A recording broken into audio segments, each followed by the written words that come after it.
سوئی کی نوک بھی بہت بڑی ہے. کوئی جگہ کائنات میں نہیں ہے جہاں اللہ نہیں ہے. اللہ محیط ہے.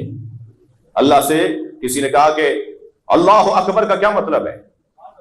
روزانہ آپ میں اللہ اکبر بولتے ہیں. میرے معصوم امام سے سوال ہوا، امام جعفر صادق علیہ السلام سے،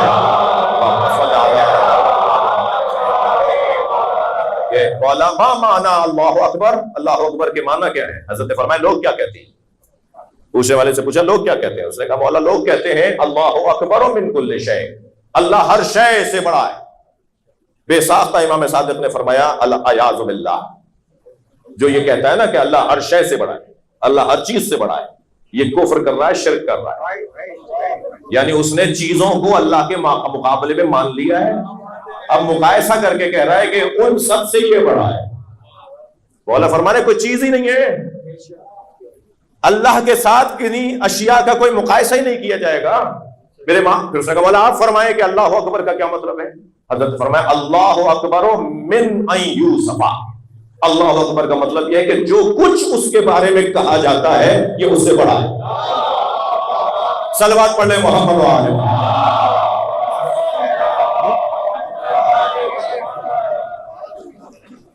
تو مالک تھکے تو نہیں ہے، مالک صرف اللہ ہے.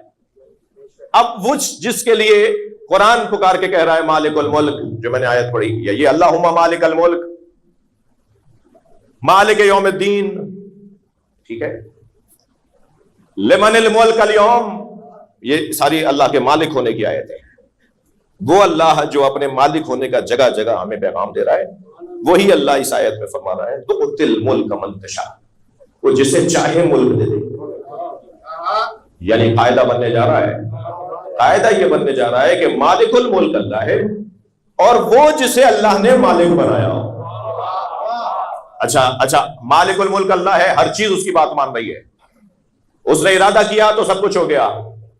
توجہ ہے، مالک الملک وہ ہے. اب وہ جو مالک الملک ہے وہ کہہ رہا ہے کہ میں جسے چاہوں ملک دوں، وہ جسے چاہے ملک دے. تو جسے اللہ نے ملک دیا ہے وہ اللہ کی طرف سے بنا ہوا مالک ہے. اچھا یاد رہے کہ جسے اللہ نے مالک بنایا ہے وہ ہم جیسا نہیں ہے، ہم اس جیسے نہیں ہیں، اسے اللہ نے مالک بنایا ہے. اللہ کی بات تو اللہ کی ملکیت مانتی ہے، جسے اللہ بناتا ہے وہ مانتے ہیں، اس کی بات مانی جاتی ہے. ہاں ہمیں تاریخ کے صفحات پہ بڑے حسین منظر نظر آئے. یا یہ ساری کائنات اللہ کی بات مانتی ہے، یا یہ ساری کائنات اس کی مانتی ہے جسے اللہ نے مالک بنایا ہے. کوئی ایک اشارہ کرتا ہے تو سورج پلٹ کے آ جاتا ہے، کوئی ایک اشارہ کرتا ہے تو چاند کے دو ٹکڑے ہو جاتے ہیں، کوئی ارادہ کرتا ہے تو کنکریاں کلمہ پڑھتی ہیں، کوئی درخت کو حکم دیتا ہے تو درخت چلتا ہوا آتا ہے. یہ اللہ کی مخلوق اس کی بات مان رہی ہے اس لیے کہ اللہ نے اسے مالک بنایا ہے. صلوات پڑھنے کو نبی اور آل نبی.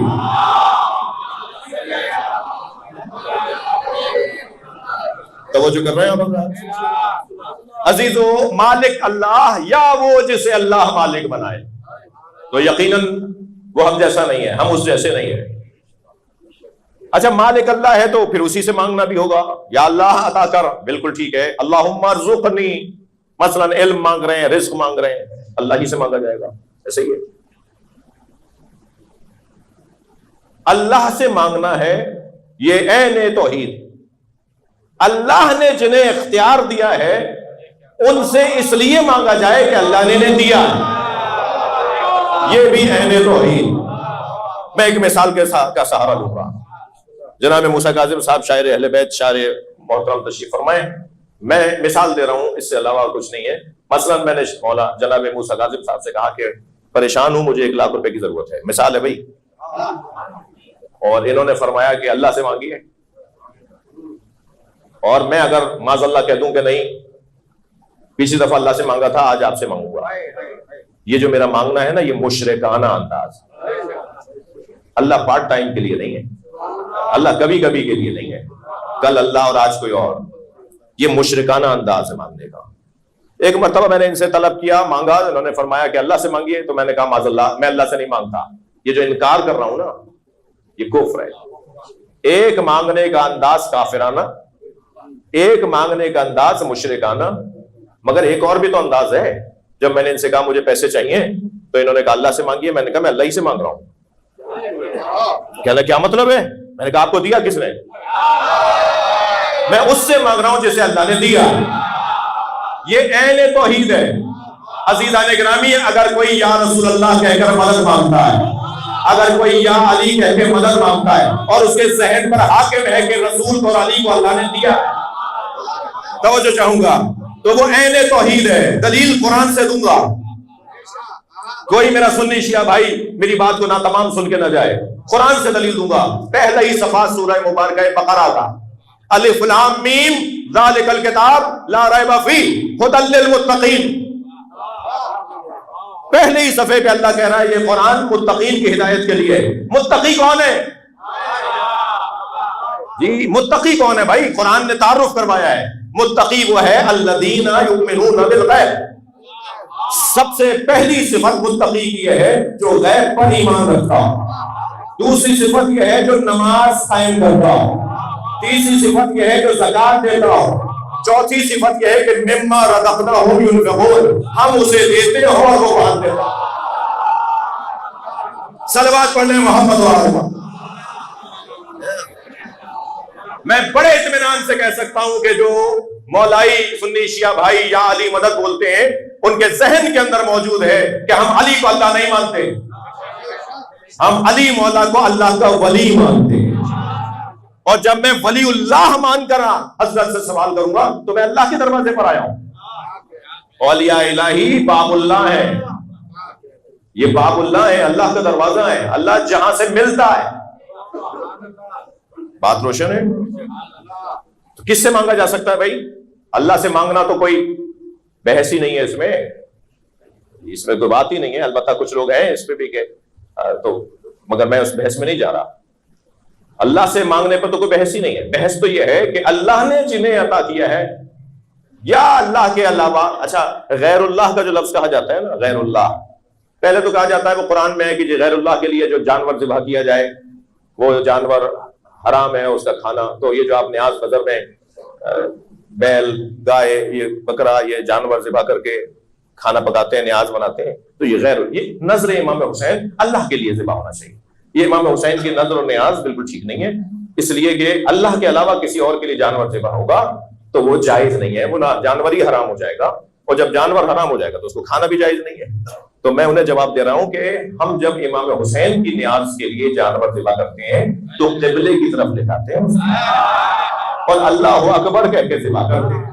یعنی جانور اللہ ہی کے نام پہ ذبح ہوتا ہے، کھاتے ہم حسین کے صدقے. اچھا، ویسے آپ جو تنخواہ لے رہے ہیں، آپ جو روزانہ تنخواہ لے رہے ہیں، آپ جو مثال ہر مہینے تنخواہ لے رہے ہیں، اب ہر کچھ مدت کے بعد منافع کما رہے ہیں، وہ آپ کو کون دے رہا ہے؟ وہ کون دے رہا ہے؟ وہ اللہ دے رہا ہے نا. آپ کے اندر، میرے اندر صلاحیت نہیں ہے، ہمیں اللہ عطا کر رہا ہے. اسی اللہ کے نام پر جانور ذبح کر کے ان کے طفیل کھاتے ہیں جن کے طفیل کائنات بنی. یہ ساری کائنات ان کے طفیل بنی ہے. تو اب بحث روشن ہے کہ کس سے مانگا جا سکتا ہے. میں ایک روایت آپ کو ہدیہ کر رہا ہوں کس سے مانگا جا سکتا ہے. حضرت جابر ابن عبداللہ الانصاری رضی اللہ تعالیٰ عنہ کون ہے؟ صحابی رسول. اتنے بڑے صحابی رسول ہیں، طویل العمر صحابی رسول. امام محمد باقر کے زمانے سے زندہ رہے، امام کے زمانے تک زندہ رہے. یعنی انہوں نے 5 اماموں کی زیارت کی، سرکار دو جہاں کی خدمت میں رہے اور امام باقر کو رسول اللہ کا سلام پہنچایا. ہاں، جابر سے جب جابر نے کہا نا رسول اللہ سے، یا رسول اللہ میرے لیے دعا فرمائے، تو آپ نے ان کو طول عمر کے لیے دعا کی اور فرمایا کہ میں تمہارے لیے دعا کر رہا ہوں اور تم اتنا طویل زندگی گزارو گے کہ میرے پوتے، میرے ایک نواسے حسین کے پوتے محمد باقر سے جا کے ملو گے اور جب اس سے ملو تو اسے میرا سلام کہہ دینا. اور جب جابر آئے تھے نا امام محمد باقر کے سامنے، تو امام محمد باقر نے جابر سے فوراً فرمایا تھا کہ پہلے آپ کے پاس جو امانت ہے وہ پہنچائیے. ایسا حسین وجود حضرت جابر ابن عبداللہ الانصاری کا. وہ خانہ کعبہ کا طواف کر رہے ہیں اور طواف میں ذکر الہی میں مصروف ہیں. گورنر مکہ خانہ کعبہ میں حرم میں موجود تھا، اسے علم ہوا کہ صحابی رسول مطاف میں ہے.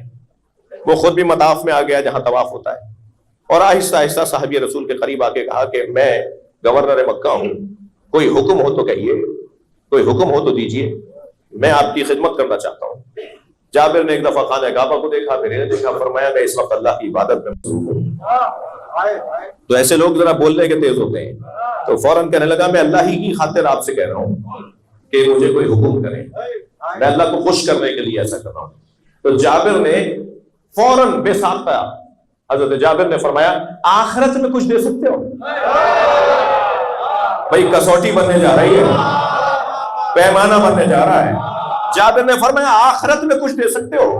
تو گورنر کہنے لگا نہیں، آخرت میں نہیں دے سکتا آپ کو، میں تو یہاں کا گورنر ہوں، یہیں کچھ دے سکتا ہوں۔ تو حضرت نے فرمایا آخرت میں تم نہیں دے سکتے، دنیا میں نے چھوڑ دی ہے،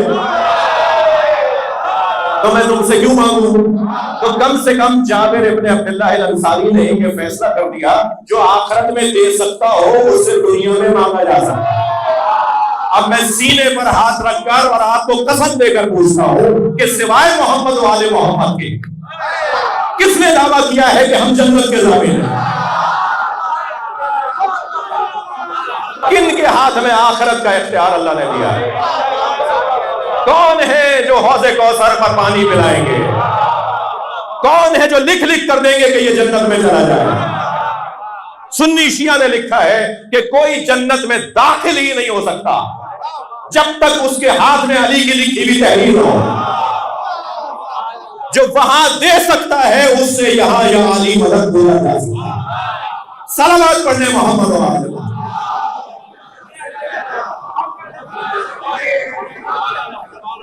مالک الملک، مالک الملک، وہ مالک الملک کون؟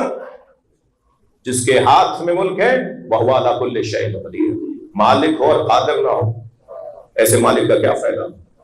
مالک تو ہوتا ہی وہ ہے جو قادر ہو۔ لہذا اللہ مالک ہونے کا ثبوت فراہم کر رہا ہے، دلیل دے رہا ہے، وَهُوَ عَلَىٰ كُلِّ شَيْءٍ قَدِيرٌ، وہ ہر شے پر قدرت رکھتا ہے۔ پھر کیا ہے آگے آیت بڑھ رہی ہے، الذی خلق الموت والحیات، وہ مالک الملک، وہ جس کے ہاتھ میں ملک ہے، وہ جو قادر مطلق ہے، وہ ہے کہ جو خالق موت و حیات۔ اس دنیا میں آنا ہمارے ہاتھ میں نہیں تھا، یہاں سے جانا ہمارے ہاتھ میں نہیں ہے، تو جب آنا ہاتھ میں نہیں، جانا ہاتھ میں نہیں، تو پھر رہنا بھی اسی کے حوالے کرنا ہوگا۔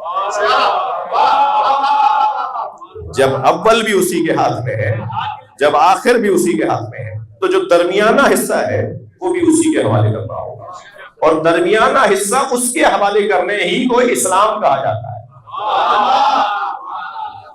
اسلام مسلمان ہونا، تسلیم ہونا، اپنے مولا کی ہر بات کو بلا چوں و چرا مان لینا۔ جی مولا مان لیا ہے تو بس اس کی ہر بات ماننی ہے، مولا ماننے میں جلدی نہیں کرو، مولا ماننے میں جلدی نہیں کرو، لیکن جب خوب ٹھوک بجا کر خوب اچھی طرح سمجھ کر مولا مان لیا، تو جب مولا مان لیا تو اس کی بات ماننا پڑے گی۔ کبھی ہوا ڈاکٹر کے نسخے کے اوپر میں نے تبصرہ کیا ہو؟ ڈاکٹر کے نسخے پہ ڈاکٹر تبصرہ کرے گا، انجینئر کے بنائے ہوئے لکیروں کے اوپر انجینئر ہی تبصرہ کرے گا، ایسا ہی ہے۔ کبھی نہیں ہوتا کہ مریض نسخے کے اوپر تبصرہ کرے، مان لیتے ہیں، اس لیے کہ جب ڈاکٹر مان لیا تو نسخہ بھی مانو۔ جب اللہ مان لیا تو اس کا حکم بھی مانو۔ یہ جو حکم ماننے کا جذبہ ہے اسے اسلام کہا ہے۔ اللہ ہمیں مسلمان رکھے، مسلمان مارے۔ اس لیے کہ قرآن کی ایک عجیب آیت ہے جس میں اللہ اعلان کر رہا ہے وَلَا تَمُوتُنَّ إِلَّا وَأَنْتُمْ مُسْلِمُونَ، خبردار مر نہ جانا، موت نہ آ جائے مگر مرنے سے پہلے مسلمان ہو کر مرنا۔ مسلمان مرنا ہنر ہے، مسلمان جینا ہنر نہیں ہے۔ جس کی موت محفوظ ہو جائے گی نا، اس کی زندگی خود محفوظ ہو جائے گی۔ موت کو اسلام پر سجانا ہے، خود بخود زندگی بھی اسلام پہ سج جائے گی۔ جن کا ماضی اچھا ہو اور موت خراب ہو جائے تو وہ نقصان میں ہے، لیکن جس کا ماضی خراب ہو اور موت اچھی ہو جائے وہ فائدے میں۔ بڑے بڑے لوگ ہیں، بڑے بڑے لوگ ہیں بھائی، جنہوں نے اپنے اسلام کو، اپنے دین کو، اپنے مذہب کو، اپنے عقیدے کو، اپنے ایمان کو ضائع کر دیا. اور کچھ لوگ ایسے بھی ہیں جن کے ہاں ایمان نہیں تھا مگر شب عاشور وہ علیہ السلام بن گئے. ماضی میں تو وہ اللہ رسول سے جنگ کرنے والے تھے مگر موت ان کی بڑی اچھی ہوئی. تو مجھے اور آپ کو ایک دعا یہ کرنی چاہیے کہ ہمارا انجام اچھا ہو, خاتمہ بالخیر ہو. ہم جب دنیا سے جائیں تو نیکی پر جائیں, ایمان پر جائیں.